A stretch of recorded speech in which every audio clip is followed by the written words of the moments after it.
They beat the side out a little bit, put another splitter on, and he's back out racing. Oh, the pole sitter, Ryan Newman. Oil on the, we got oil on the racetrack. We got all kinds of cars spinning out. Cars wrecking everywhere. Sit down. Nice save, bud. Let it roll. I think the 31's all right. I don't think he hit anything. I don't believe but there's so, some Darryl. other cars that are not so lucky. We got one on fire back up in there, y'all. Big fire. Power steering fluid. Power steering fluid. We see Matt Kenseth, Reed Sorensen. Matt's in another wreck. Well, there was a big fire. Dave Blaney's car is Got a lap, I guess. at the top of the racetrack.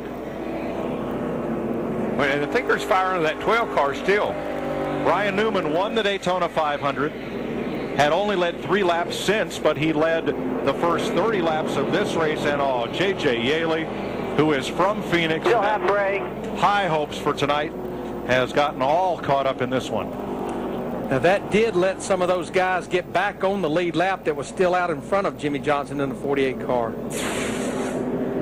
It all starts with Ryan Newman's number 12. Now, I heard him say power steering fluid, and you know, we've seen a couple of incidences here recently of power steering pumps or boxes failing. That may be what happened to Ryan's car. This is riding with our points leader, Jeff Burton, in the 31 car.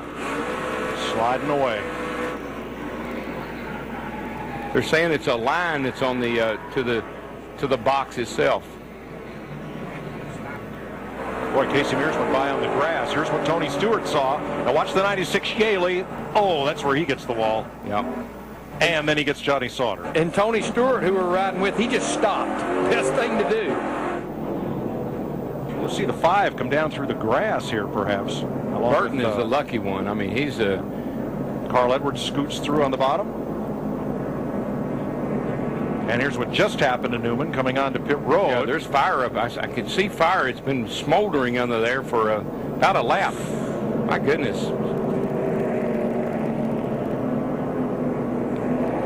Obviously, there's fluid still coming out somewhere.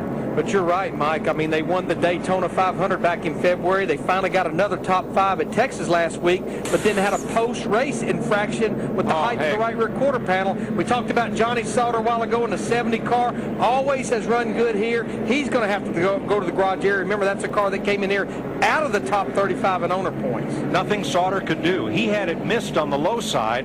J.J. Yaley got squeezed into the outside wall, caromed off, and hit Sauter. 12 car going behind the wall, I guess, here to work on this thing. Your jack and a jack there, please.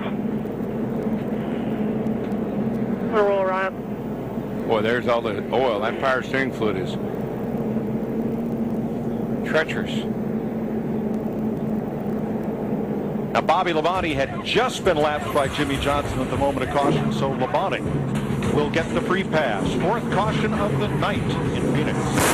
Oh, barbecue digger.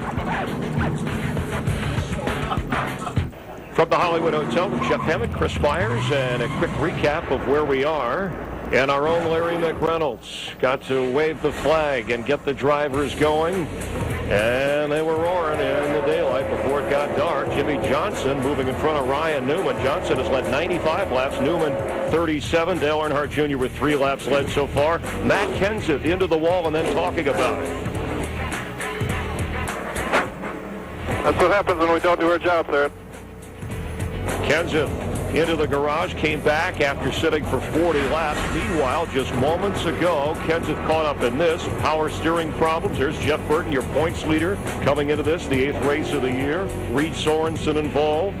Also Johnny Sauter, J.J. Yaley, and Newman having trouble just getting back to the pits with smoke and excitement. And Jeff Hammond, red flag at night. Driver's delight, red flag right here, a problem for us as the traffic has stopped with Johnson, your leader, followed by Dale Earnhardt Jr., Mark Martin, Casey Kane, and Kyle Busch, whom we heard from moments ago. Let's go back to the power steering issue. Yeah, well, I've seen that quite a bit this year. I mean, that's kind of surprising. Joe Gibbs has had 2 power steering